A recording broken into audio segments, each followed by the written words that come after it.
Assalamualaikum warahmatullahi wabarakatuh. Shalom Om Swastiastu, Namo Buddhaya, salam kebajikan. Izin perkenalkan diri, nama saya Anji Romes Nurat, NIM 220405024 dan teman saya. Izin Bu, perkenalkan nama saya Wahyu Rizkinan Jaya Tarioran dengan NIM 220405021. Izin Bu, perkenalkan nama saya Kusima Simatupang dengan NIM 220405066.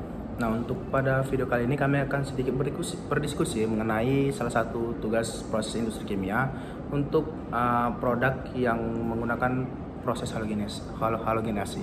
Nah, untuk produk yang kami pilih sendiri pada tugas kali ini adalah klorobenzen, yang mana klorobenzen ini suatu unsur senyawa atau zat bahan yang sering digunakan pada industri tekstil atau cat.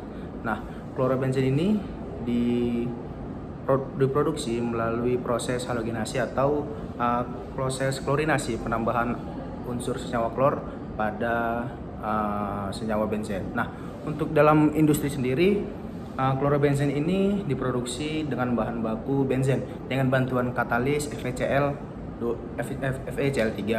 Nah, untuk dalam produksi pada umumnya benzen dan katalisnya ini bakal dimasukkan di reaktor lalu direaksikan dengan benzen yang diumpankan dari bawah dengan bantuan alat pompa.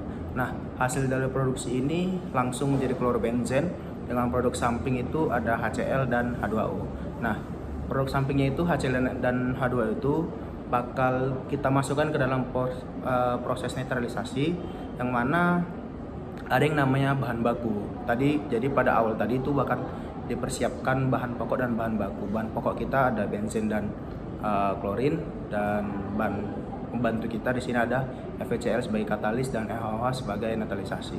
Nah, produk samping HCl tadi itu bakal dinetralisasi dengan NaOH membentuk NaCl dan H2O.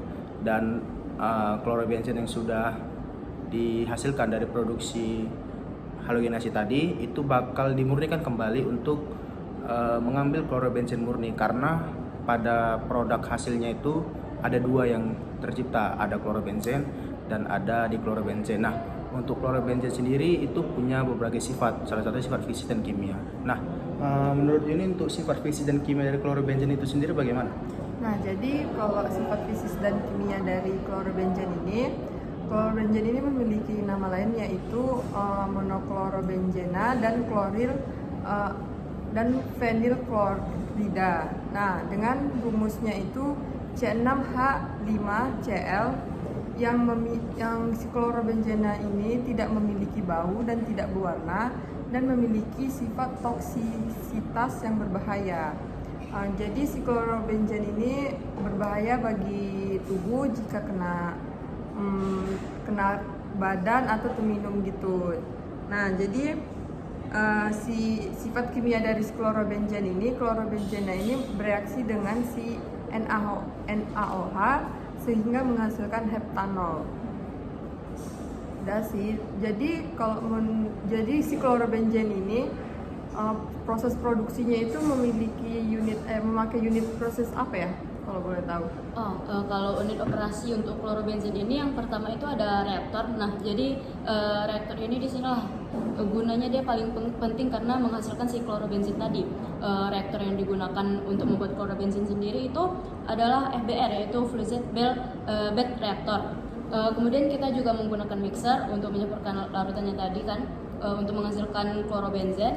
Terus absorber. Nah, kita menggunakan absorber di sini di mana nanti itu kan ada gas-gas yang tidak diinginkan. Kan kita hanya menginginkan klorobenzen, jadi kita memisahkan kembali gas-gas yang tidak diperlukan itu.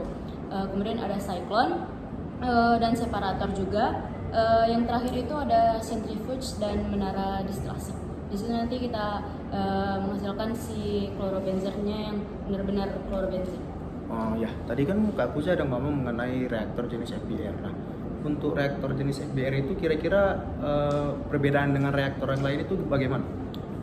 Kalau perbedaannya itu di tekanan sama suhunya. Kalau reaktor yang lain mungkin kan kita di sini memerlukan suhu untuk membuat si klorobenzen itu kan 70 derajat suhunya, 70 derajat Celcius dan 2,4 atm. Jadi kita menggunakan jenis reaktor itu. Berarti untuk reaktor jenis FBR ini termasuk salah satu jenis reaktor yang punya sarung Iya. pelindung ya. Benar. untuk nahan suhu dari luar gitu. Nah, baru untuk tadi kan saya menjelaskan mengenai proses pemurnian gitu.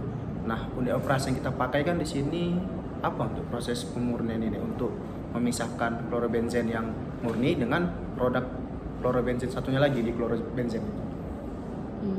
Untuk itu memisahkan gas. Memisahkan klorobenzennya dengan diklorobenzen distilasi. Ya, menara distilasi. Kita menggunakan menara distilasi untuk memisahkan klorobenzen sama si diklorobenzen.